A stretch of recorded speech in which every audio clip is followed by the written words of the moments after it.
for my generation, peace was something natural.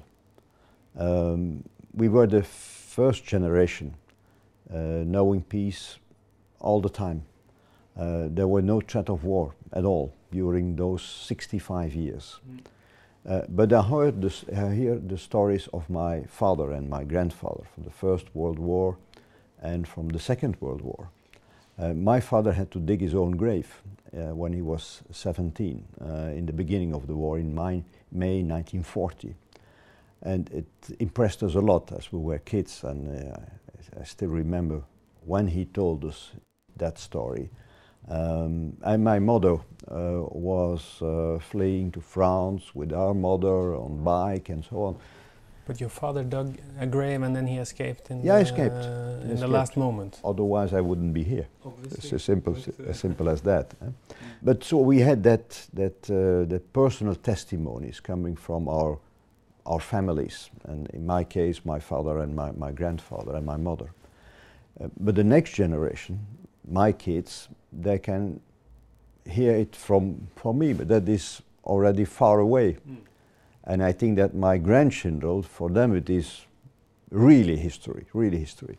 So we have to convince them with other arguments than only the argument of peace, although peace is still a very, very strong argument. And a sensitive argument in some parts of Europe. Don't forget that 20 years ago there was the fall of the Berlin Wall. That was the end of the Cold War. But the Cold War was a direct consequence of the war. And we have in Europe also the Western Balkans. And they ended a civil war with deeds of genocide 15 years ago. So for them, peace and war are something that is really actual. This is less the case, of course, for Western Europe. For Western Europe, we need new arguments. And the argument, of course, is cooperation. We are in the same boat. What we are doing together, we are doing better. How would Europe look today without the European Union? No idea. But if I have an idea, it would have been a very dangerous period. Because without reconciliation between France and Germany, without those strong bonds created by this economic community, it is very likely that nationalism at a certain moment can come up again, and nationalism, that kind of nationalism, can end in war. The European construction was also based on something very concrete, putting coal and steel together, the basis of war industry. And if this is conveyed to a supranational authority, the countries itself, the nation states, can't wage war because they simply have not the means. If you create a common market, then you become so interdependent that you have no interest in waging war. A fortiori when you have a common currency.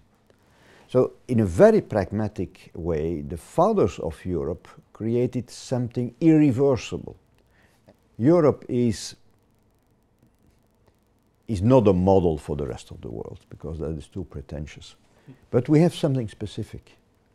We have a social market economy, we have political democracies, and we have peace.